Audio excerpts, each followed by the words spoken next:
अब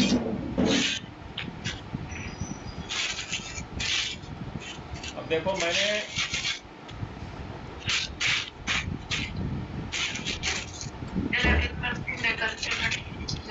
मैंने कल उस दिन क्या बताया था, ध्यान है? क्या क्या चीज बताया था? मैंने बताया था स्मॉलेस्ट प्राइम नंबर, याद है? हाँ। प्राइम नंबर का डिफिनेशन बताया था। को प्राइम नंबर का डिफिनेशन बताया था, याद है सब डिफिनेशन? हाँ। प्राइम नंबर क्या होता है? Prime number is a number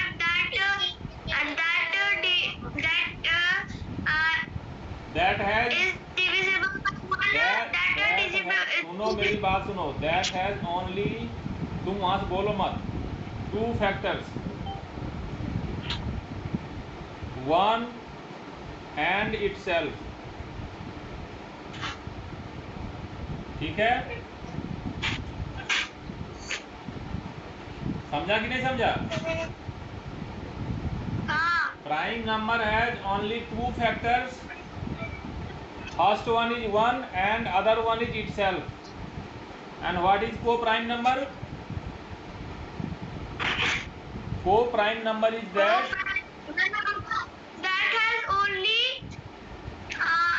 has only more than 2 factors. नहीं, co-prime number are pairs of numbers that don't have any common factors other than 1. It means co-prime number has only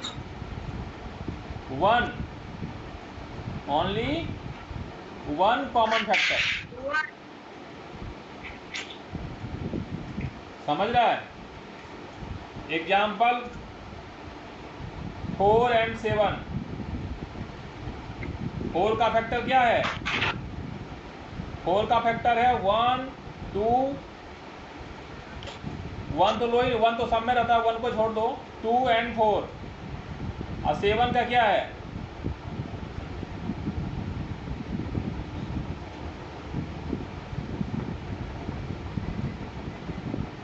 seven का क्या है? 1 and 7. अब इसमें इसका जो factor है और इसका जो फैक्टर है, दोनों में क्या मिल रहा है?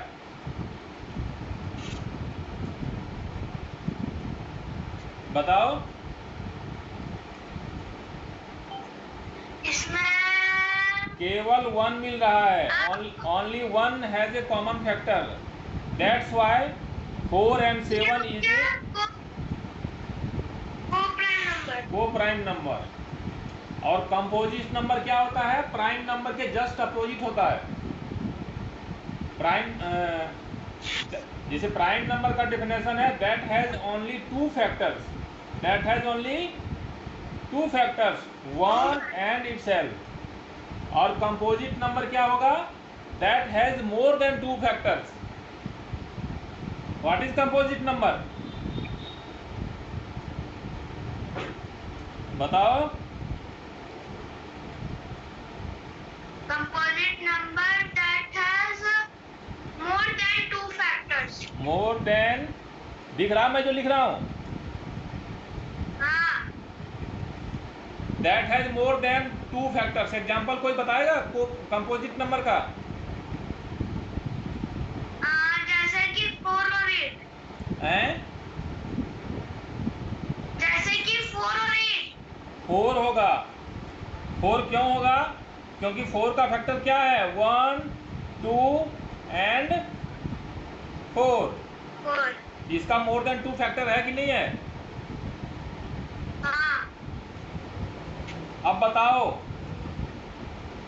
5 कंपोजिट नंबर है कि नहीं है? No. Why? Because it is not more than 2 factors. Because it is less it than has 2 no factors. It is prime because it has only two factors 1 and 5, hence it is a prime number not a composite number. यहाँ तक में कोई दिक्कत है? हाँ। इसको मैं erase कर सकता हूँ? मुझे दिक्कत है। क्या दिक्कत है बताओ? ऐसे तो मैं भी बोल दूं कि अगर ये दोनों कोप्राइम नंबर है, क्योंकि 1 और 1 वो मतलब कि कॉमन फैक्टर है ना इसमें। क्या बोला समझाने में? 4 और 5 कोप्राइम नंबर है। कोप्राइम तो होगा ही, 4 and 5 तो कोप्राइम होगा ही, because that has only one common factor. 5 क्या है? 5 जो है प्राइम नंबर है। 4 क्या है? 4 जो है प्राइम नंबर नहीं है, ये कंपोजिट नंबर है। और अगर तुमसे कोई पूछे कि 4 and 5 क्या है, दोनों क्या इज इट ए को प्राइम नंबर, तुम बोलोगे यस इट इज ए को prime number because it has only one common factor that is 1। समझ गया यहाँ तक कि नहीं समझा? अगर सिर्फ तुमसे क्वेश्चन में पूछेगा कि 5 क्या है, तुम बोलोगे 5 प्राइम नंबर है। 4 क्या है? 4 कंपोजिट नंबर है। और तुमको अगर दोनों नंबर इकट्ठे दे दे और पूछ दे क्वेश्चन में इज आर 4 and 5 को प्राइम नंबर, तुम बोलोगे yes both the number are co-prime number because that have only one common factor 1। यहाँ तक समझने में कोई दिक्कत है? नहीं। अभी तुमने 3 चीज देखा, प्राइम नंबर, दूसरा क्या हुआ को प्राइम नंबर, तीसरा क्या हुआ कंपोजिट नंबर। 3 चीज सीख गया।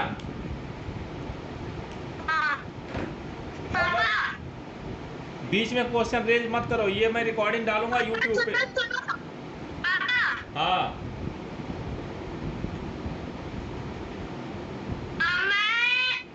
जब ये मीटिंग खत्म होगी ना, हाँ। तब आप फिर से मीटिंग करोगे ना आज? हाँ करेंगे। अभी मेरे को जो समझा रहा हूँ वो समझो ठीक से। ये वीडियो मैं यूट्यूब पे डालूंगा, इसलिए बोल रहा हूँ बीच में कुछ भी वैसा मत बोलो। जब समझ में नहीं आए तो मेरे से पूछा करो।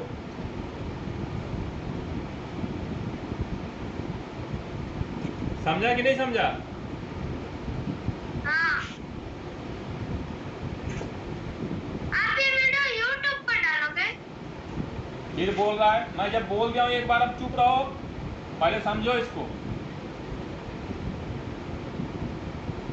मेरा तुम्हारा पर्पस है क्वेश्चन को समझना। अगर नहीं समझ में आए तब पूछो और कुछ से कुछ मत बोलो।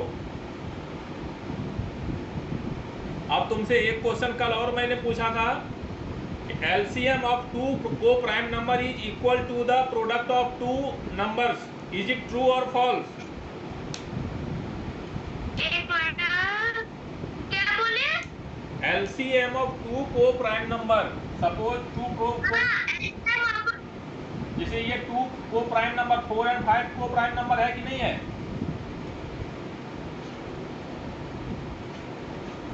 हाँ। तो what will be the LCM?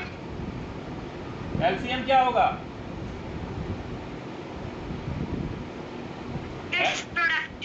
सुन लो मेरी बात को। इफ यू हैव ओनली को prime numbers then LCM will be the multiple of both the numbers. It means LCM is equal to 4 into 5 कर दो is equal to 20। ये होगा तुम्हारा answer. कभी भी तुम्हारे पास अगर को प्राइम नंबर आए तो को प्राइम नंबर को मल्टीप्लाई कर दोगे तो वही उसका LCM होगा। कोई दिक्कत? अगला देखो, एक क्वेश्चन मैंने उस दिन और समझाया था तुमको। क्या समझाया था याद है? क्या? अभी मैं बता रहा हूं।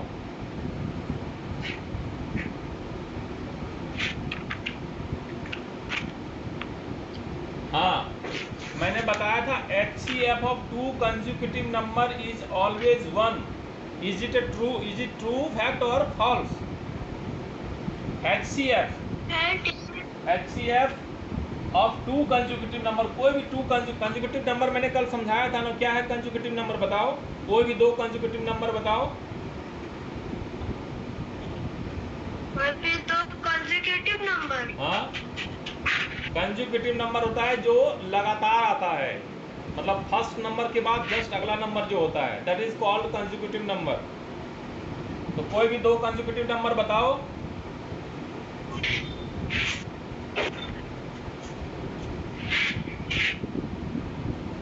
कितना टाइम लगेगा बताने में? जैसे कोई भी दो कंसेक्यूटिव नंबर का मतलब तुमको नंबर काउंट करने आता है ना, 1 से लेके 100 तक। तो कोई भी जो लगातार का नंबर होता है उसको बोलते हैं हम कंसेक्यूटिव नंबर। तो कोई भी दो नंबर उठा लो उसमें से तुम लगातार वाला। मैं खाता हूँ 6 और 8। 6 और 8 का लगातार कैसे है? 6 के बाद 8 आता है। नहीं 6 और 7 सॉरी। फिर कंसेक्यूटिव नंबर जो होता है जो लगातार आता है, बीच में गैप नहीं होना चाहिए। अब तुमसे मैं पूछूंगा कि 6 and 8 is it A consecutive number? Yes. No. Compose sorry, एक मिनट रुको। It is not a consecutive number. Consecutive number, yes और नो? No. नो। तो कोई भी दो कंसेक्यूटिव नंबर बताओ। 6 और 7. 6 और 7 मैंने डाला यहाँ 6 and 7। अब कह रहा है इसका क्या निकालने के लिए? HC, यहाँ देखो क्वेश्चन है HCF of two consecutive number is always 1। तो हम पहले HCF निकालेंगे। HCF निकालने आता है? देखो दो तरीके से HCF निकालता हूं मैं, दोनों तरीका तुमको बता दे रहा हूँ, याद रखना इसको। अभी तुम टैबलेट में पढ़ रहे हो ना? जो मैं बनाऊंगा उसको मोबाइल से फोटो खींच के रख लेना बनाने के बाद। अब मैंने इसका HCF निकाल रहा हूं। HCF of two consecutive number.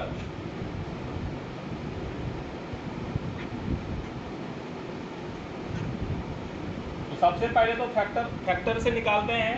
First way ये निकाल रहा हूं मैं, फैक्टर निकाल के। 6 का क्या होता है बताओ? 6 का फैक्टर निकालो। 2 से लगेगा? बताओ। 2 3 या 6। अब 3 से लगा दो, 3 1 जा 3। 6 का मैंने निकाल लिया फैक्टर। अब 7 का निकाल लो। 7 का किसी से लगेगा? 7 से डायरेक्ट केवल लगेगा और किसी से नहीं लगेगा। 7 1 जा 7। समझ रहे? अब बताओ इसमें से HCF क्या होता है? जो दोनों का कॉमन नंबर होता है उसका मल्टीप्लिकेशन होता है। इसमें कॉमन नंबर क्या है? यहाँ देखो 2 है, यहाँ 2 नहीं है, यहाँ 3 है, यहाँ 3 नहीं है, यहाँ 7 है, यहाँ 7 नहीं है, सिर्फ एक 1 है जो दोनों में है। तो what will be the HCF of 6 and 7? The HCF of 6 and 7 1 होगा, will be 1. ऑलवेज 1। तुम ये फैक्ट को याद रखना, HCF of two consecutive number is always 1। So it is true. हैं? So it is true. हाँ, स्टेटमेंट इज ट्रू। अब ये तो मैंने LCM निकालने का फैक्टर से तुमको बताया। दूसरा LCM निकालने का तरीका देखो मैं बता रहा हूँ, सेकेंड वे। सेकेंड वे क्या है? जो छोटा नंबर है उसको बाहर रखो और जो बड़ा नंबर है उसको अंदर डालो, और इसको जैसे डिवीजन करता है ऐसे करना पड़ता है। अब 6 का टेबल पढ़ेंगे, कितने टाइम्स में लगेगा? 6 1 जा 6, 6 2 जा 12 हो जाता है ज़्यादा। एक बार में लगाएंगे 1, यहाँ लिखेंगे 6। अब इसको माइनस करेंगे तो 7 - 6 कितना होगा? 1 हो गया। अब हम इसमें क्या करते थे, डिवीजन में हम यहाँ का नंबर यहाँ उतारते थे, लेकिन इसमें ये काम नहीं करना है। HCF निकालने में क्या करते हैं, ये जो नीचे हमें रिमाइंडर बचता है इसको हम यहाँ से ऐसे घेर देते हैं, और इसको घेरने के बाद यहाँ जो 6 होता है इस 6 को हम यहाँ लिखते हैं। समझ गया? समझा इसको कि नहीं समझा? तो 1 से 6 कितने टाइम्स में आएगा? 1 6 या 6 टाइम्स में आएगा। यहाँ ऊपर में लिखेंगे 6 और यहाँ पे 1 6 या 6 होगा, यहाँ इसको माइनस करेंगे तो यहाँ हो जाएगा 0। तो देखो डिवीजन में और HCF में अंतर है। डिवीजन में जो आंसर होता है ऊपर का होता है, और HCF में जो नंबर होता है सबसे लास्ट में, जब ये जो नंबर होता है ये होता है HCF। तो HCF यहाँ कितना आया? 1। समझा इसको कि नहीं समझा? एक तरीका तो फैक्टर वाइज है कि दोनों नंबर का हम अलग अलग फैक्टर निकालेंगे और उसमें से कॉमन फैक्टर ढूंढेंगे। जो कॉमन फैक्टर होगा उसको मल्टीप्लाई कर अगर मान लिया 2-3 कॉमन फैक्टर निकल गया तो तीनों नंबर को मल्टीप्लाई करके जो आएगा वो HCF हो जाएगा। और अगर सिंगल नंबर ही है, दोनों में 1 है, तो सिर्फ HCF 1 हो जाएगा। यहाँ तक में कोई दिक्कत? इसका तुम पहले फोटो खींच लो, मैं इसको मिटाऊंगा। मोबाइल से फोटो खींच लो। ओके।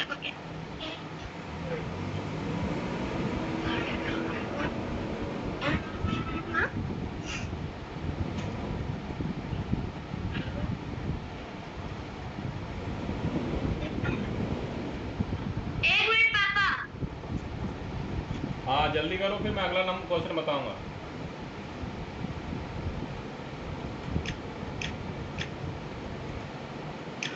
हो गया। मिटाऊं? हाँ। अब मैं एक HCF पर एक, ये तो छोटा चीज बताया ना तुमको कि HCF of 2 consecutive number is always 1। अब मैं एक HCF को 2 तरीके से तुमको बनाने बोलता हूँ। मान लिया जाए यहाँ पे सपोज जैसे यहाँ लिखा हुआ है, देखो मैं एक एग्जांपल निकालता हूँ। एक HCF ऑफ 850 एंड 680, इतना बड़ा नंबर तुमको दे दिया, इसका HCF तुम निकाल पाओगे? हाँ, इसका देखो इसका जो है ना, इसका मैं सेकेंड वे, जो उसमें पहला वाला मैंने 2 तरीका बताया था, सेकेंड वे से मैं इसका HCF निकाल के तुमको दिखाता हूँ। ठीक है? 680 को लिखूंगा मैं, ये छोटा अमाउंट है, नंबर है, ये बड़ा नंबर है। 680 को मैं साइड में लिख रहा हूँ और 850 को मैं बीच में लिख रहा हूँ। अब निकालेंगे हम HCF इसका। जैसे डिवीजन करते थे वैसे ही करना है। सबसे पहले देखो, जिस टेबल को तुम पढ़ सकते हो उसको ध्यान रखना है। इसका पीछे का नंबर ढकेंगे, इसका भी एक नंबर ढकेंगे। कितना बचेगा? यहाँ 85 और यहाँ 68। 68 का टेबल तुम नहीं पढ़ सकते। अब इसका 2 नंबर कवर कर दो। मान लिया इसका हम 50 तक का ढक दिए और इसका 80 तक का ढक दिए, तो यहाँ कितना बचा, यहाँ कितना बचा, बताओ? नंबर पीछे से ढकते जाएंगे जो जब तक कि हम टेबल पढ़ने के लायक ना हो जाए। पीछे का नंबर यहाँ 0 था, यहाँ भी 0 था, दोनों का ढक दिए। यहाँ बचा 85, यहाँ बचा 68। 68 का टेबल तुम नहीं पढ़ पा रहे हो तो 2 नंबर ढक लो। फिर इसको भी ढक दिए तो यहाँ बचा 8, और यहाँ जब ढक दिए तो यहाँ बचा 6 का टेबल तो पढ़ लोगे। तो यहाँ बचा 6 और यहाँ कितना बचा? 8। तो 6 1 जा 6, 6 2 जा क्या होता है? 12। तो 12 तो 8 से ज़्यादा हो जाता है, तो 2 टाइम्स में नहीं लगेगा। तो हम 1 टाइम्स में पहले 1 टाइम्स में लगेगा। पहले हम मल्टीप्लाई करके देख लेते हैं। 680 इंटू 1 से हम किसी भी नंबर को जब मल्टीप्लाई करते हैं तो सेम नंबर आता है 086। तो हम क्या करेंगे, ऊपर में लिखेंगे 1 और नीचे में लिखेंगे 680। यहाँ समझा कि नहीं समझा? हैं? अब डिवीजन में हम लोग क्या करते थे, इसको माइनस करते थे। बोलते जाओ। इसमें डिवीजन में हम माइनस करते थे कि नहीं करते थे? हाँ। वही काम यहाँ भी करना है। तो 0 माइनस 0 0 हो गया, 5 माइनस 8 नहीं होगा, तो यहाँ से कैरी करेंगे तो 1 5 कितना हो गया 15, 15 माइनस 8 करो कितना होगा 7। यहाँ कितना बच गया था, यहाँ से जब मैंने 1 कैरी कर लिया था यहाँ बचा था 7, 7 माइनस 6 कितना हो गया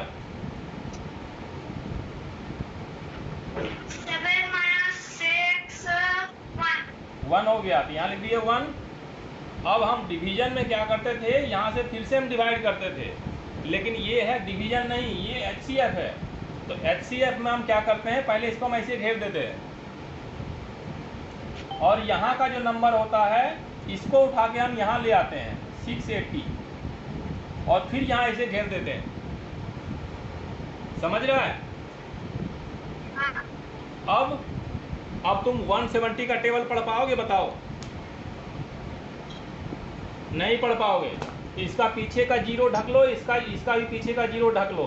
इसका 0 ढकोगे तो यहाँ हो जाएगा 68, यहाँ क्या हो जाएगा 1 7 17। तुम 17 का टेबल पढ़ सकते हो कि नहीं पढ़ सकते हो? तो यहाँ तुम्हारा 68 है, यहाँ 17 है, तो 17 का टेबल पढ़ के देखो कि 68 कितने टाइम्स में आता है। टेबल में 68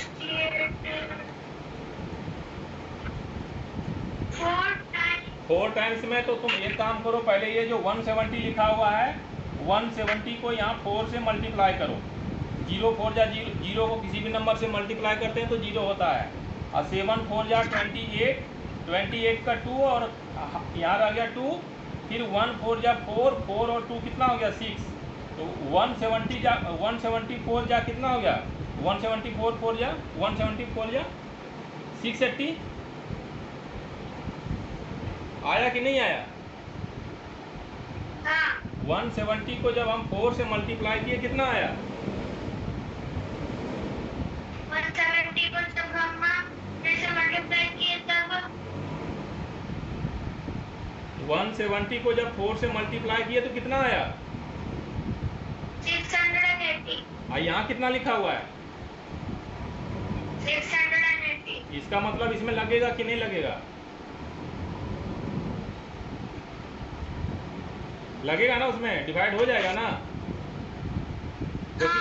तो यहाँ ऊपर में लिखेंगे 4 और यहाँ लिखेंगे 680 और इसको माइनस कर देंगे तो ये 0, ये भी 0, ये भी 0। अगर हमको ये तो अब बताओ कि ये मैंने डिवीजन निकाला या HCF निकाला? इसमें हमने इसको डिवाइड किया या HCF निकाला मैंने अभी? डिवाइड किया। ये HCF है। अभी मैंने क्वेश्चन क्या लिखा था यहाँ पे, ये HCF है। तो HCF में जो आंसर होता है सबसे लास्ट का ये वाला नंबर होता है। तो तुम्हारा आंसर क्या आया 170। डिवीजन में ऊपर का आंसर होता है, HCF में इधर का HCF का इधर का होता है। ये हमेशा ध्यान रखना। याद रहेगा कि नहीं रहेगा? हाँ। इसका फोटो खींच लो पहले। Okay, 1 minute. और HCF अरे निकाल। मम्मा पहले इसका फोटो खींचो फटाफट।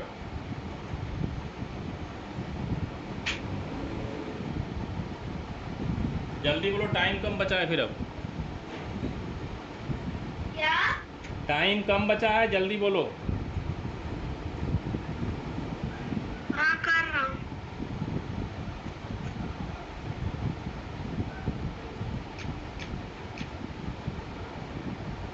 हो गया। अब मैं इसको मिटा सकता हूँ। अब बताओ तुम कि 850 और 680 का HCF कितना आया? 850 और 850 और 680 का HCF कितना निकला तुमको? 1 minute.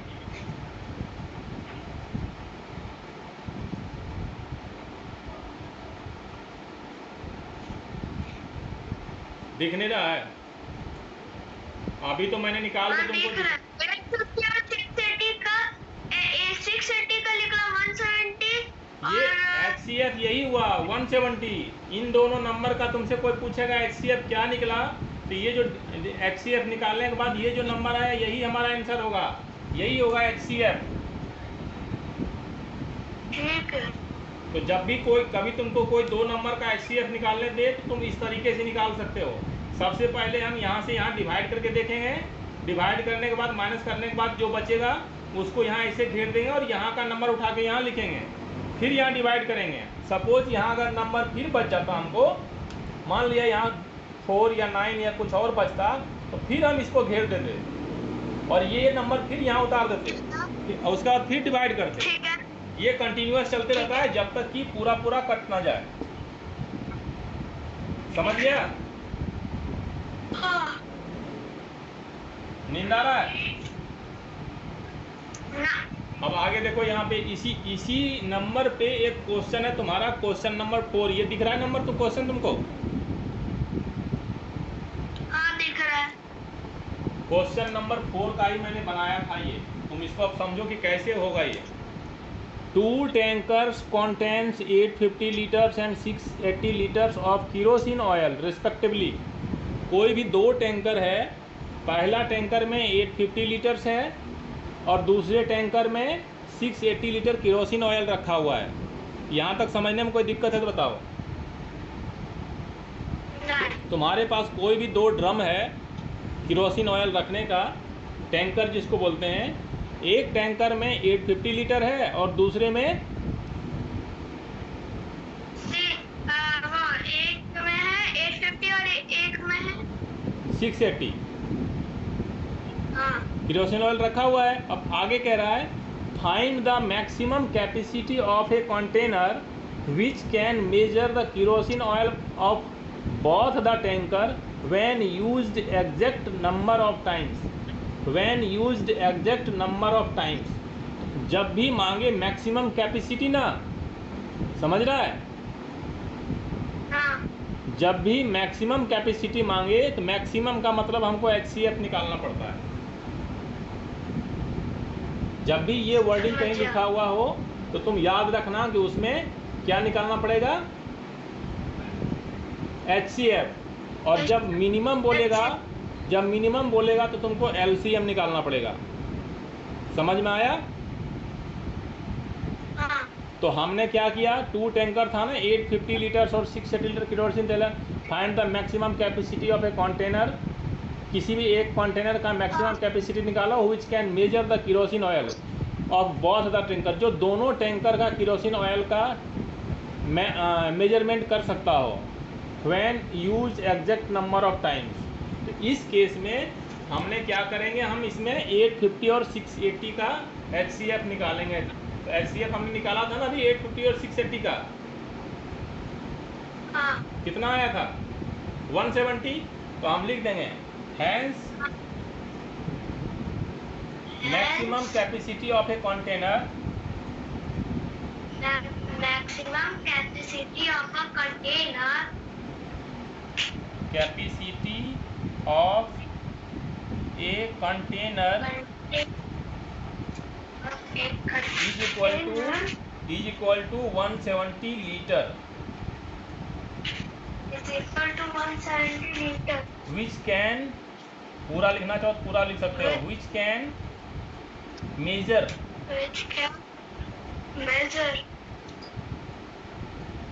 Major the kerosene oil of both. जो क्वेश्चन में लिखा हुआ वही लिख रहा हूँ, kerosene oil of both the tankers. बोलते जाओ देख देख के। When used exact number of times. यहाँ समझने में कोई दिक्कत है? ये तुम्हारा क्वेश्चन नंबर 4 का आंसर हो गया। इसको तुम फिर से फोटो खींच लो। क्वेश्चन नंबर 4 का ये आंसर है। ये है तुम्हारा आंसर। कितना आया? ये 170 लीटर जो है यही तुम्हारा आंसर आया। इसको ठीक से फोटो खींच लो। अब मैं मिटाऊंगा, फिर नेक्स्ट नंबर पे आऊंगा। Okay 1 minute. अब मात्र 10 मिनट बचा हुआ है रिकॉर्डिंग के लिए। हो गया। पूरा नहीं आया होगा, फिर से करो। अब करो। अरे आ गया पापा। पूरा नहीं आया, फिर से एक बार खींच लो ना। अच्छा ठीक है। हो गया। चलो अब मैं मिटा रहा हूँ, नेक्स्ट पे आ जाओ फटाफट। 10 मिनट दिखा रहा है टाइम, फिर बंद हो जाएगा अपने आप ये, क्योंकि मेरे पास प्राइम मेंबरशिप नहीं है जूम का। 40 मिनट से ज़्यादा ये पढ़ाने नहीं देता है, मीटिंग करने नहीं देता है, जिसमें प्राइम मेंबरशिप नहीं होता। चलो नेक्स्ट क्वेश्चन पे फटाफट आ जाओ। अगला क्वेश्चन मैं अपने मन से बता रहा हूँ। डिवीजन का जो पहले भी तुमको मैंने फार्मूला बताया था कि किसी भी नंबर को अगर हम 2 से डिवाइड करना चाहेंगे तो 2 से डिवाइड करने का फार्मूला क्या है? If the last digit of the number should be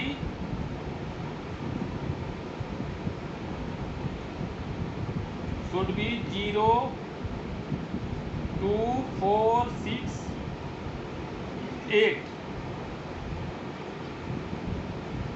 अगर 2 से डिवाइड तभी होगा जब उस नंबर का लास्ट डिजिट या तो 0 हो, या तो 2 हो, या 4 हो, या 6 हो, या 8 हो। यहाँ तक समझ गया कि नहीं समझा? पहले बताया था ना मैंने। तो तुमको 2 के डिवीजन का फार्मूला समझ में आ गया कि हम किसी भी नंबर को 2 से कब डिवाइड कर सकते हैं? तभी डिवाइड कर सकते हैं। मान लिया यहाँ लिखा हुआ है 638, इसका लास्ट में क्या लिखा हुआ है? 8। अब देखो यहाँ पे 8 है कि नहीं है?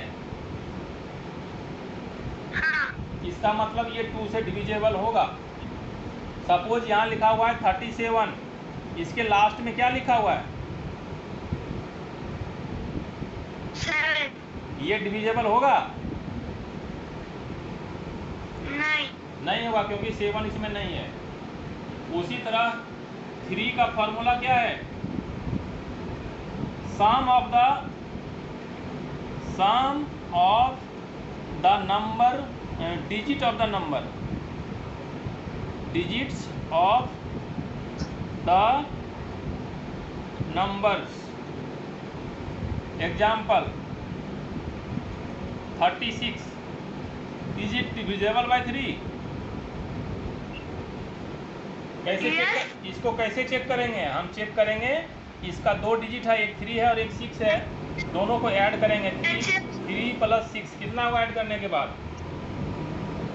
9। 9 में 3 से डिवाइड होता है? हैं? क्या बोला?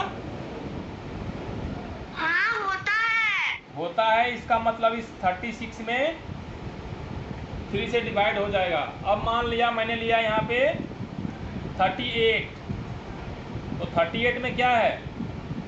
3 + 8, 8 और 3 कितना होगा? 11। अब 11 में 3 से डिवाइड होगा कि नहीं होगा? नहीं। इसका मतलब 38 में भी डिवाइड 3 से नहीं होगा। तो मेरे कहने का सेंस ये हुआ कि 3 से उसी नंबर में डिवाइड, कोई भी नंबर को, किसी भी नंबर को 3 से हम तभी डिवाइड कर सकते हैं यदि उसके डिजिट का सम, जितने भी डिजिट उसमें हैं उन सारे का सम जो आता है वो सम 3 से डिवाइड होना चाहिए। बोलो। मैं 4 का बताऊं? 4 का अभी नहीं मैं बता रहा हूँ, अब 6 का सीधे बताऊंगा मैं। 4 में है कि लास्ट का 2 डिजिट में 4 से डिवाइड होना चाहिए। अब मैं 6 पे आ जाता हूँ।